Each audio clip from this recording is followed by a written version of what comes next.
anyway. We're going to swap around anyway. Brilliant. Okay, well thank you very much everybody for coming tonight.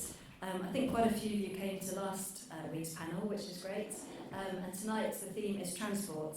Apologies to those who did come last week, because the first few slides will be roughly the same. So the main thing we're going to be looking at is how we can reduce transport needs and air pollution. And really the aim of this is to sort of set the context. So we've got a panel of local experts who are going to talk about some of the opportunities locally, but really it's down to us together to work and find solutions, and they will feed into the climate emergency plan. The questions we're going to be looking at are how we reduce the need to travel in the first place, how do we increase active travel, and how do we enable more shared journeys and cleaner vehicles. And as you probably know, this is part of an overall programme of panels, so we're doing 3. Next week is resources, which looks at food, land use, trees and things like that. And then we're doing a climate panel up at the college at the end of the month, which should be good. And then we'll be developing a plan over the next month or so with the aim of publishing a draft in January. It'd be great to get your feedback and input into that. And the idea is that we'd also have a working group that kind of really continues with the plan and make sure we're delivering on these targets. And then Mendip are going to be doing a climate summit at some point. It got delayed because of PERDA and the election. And then Somerset are doing theirs now on the 15th of February.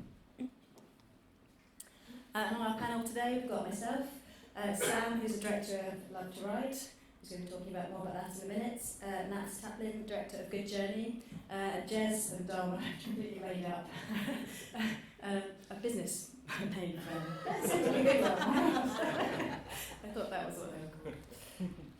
And I was going to show you a little clip of the David Attenborough, but the sound's not working. So next week, I'll definitely do that. But I'm sure we're all aware, we're in the middle of a climate emergency, aren't we? The IPCC says we have now less than 11 years to address these really, really ambitious and vital targets.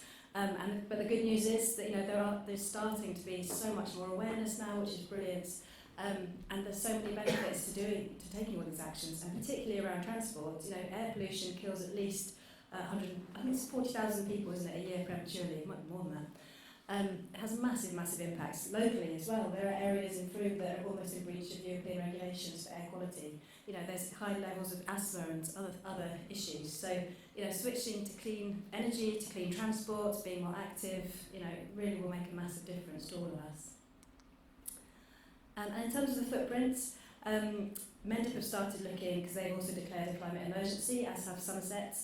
They've started looking at what the footprint is made up of, and according to their calculations, actually road transport is a massive one. It's about 40% of the emissions. However, at the moment, they're using the national data, which comes from a programme called Scatter, and it's quite limited in what it looks at.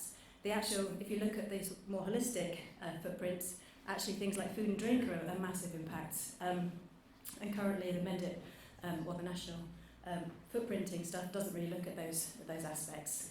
But even so, even with the more holistic one that looks at food and drink and things that we buy and how much we fly, transport is still a big impact. I looked at it earlier, 14% for cars, fuel supply chain and manufacture, and at least 8% for flying. A very, very simplistic view of what different levels of government do. National government, in theory, is leading the way with legislation, funding, regulation, infrastructure. It could be building amazing networks of cycle lanes, but unfortunately it's not yet.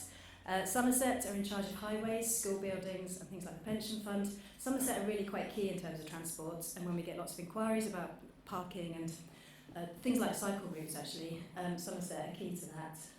Mendip, they're in charge of planning, business rates, they own most of the car parks in the area. And then Frome Town Council, our legal responsibility is allotments and parks, but we can do lots of more interesting, innovative projects. So a very quick synopsis of what we've been doing.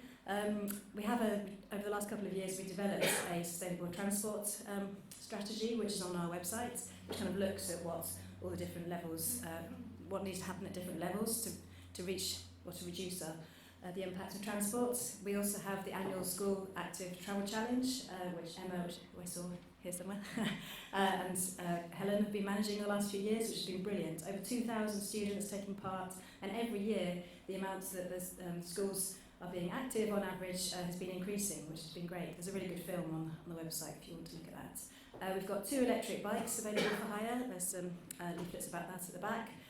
We've got electric charge points, and we're increasing that network all the time. We're linking up with an organisation called Book My Charge, who link with domestic charge points so that they can be shared and people can get an income or cover their costs for that. So that should hopefully open up a lot more in terms of charge points, and also means that the current ones that are available can also be booked, so you can make sure that you can charge your car. And then a few years ago we got some funding from the Department of Transport to help Co-Wheels, a social enterprise, to offer affordable hybrid vehicles in the town, and they're available very cheaply.